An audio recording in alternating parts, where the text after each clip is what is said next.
An Italian side salad is one of my favorite and easiest side salads to make.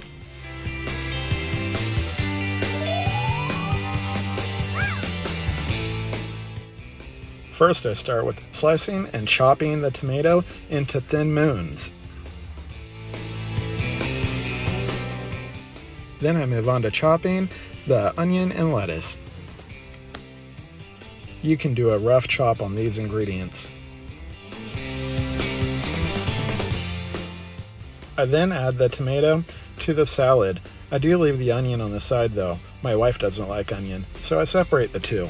Easy enough. Another pro tip is adding minced garlic. That's if you like garlic, of course.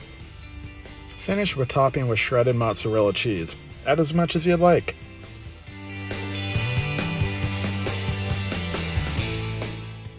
Once your salad is prepped, go ahead, add it to the bowl, and then you'll be ready to add on whatever dressing you wish, or in this case, Italian dressing. I use Olive Gardens, but just out of convenience.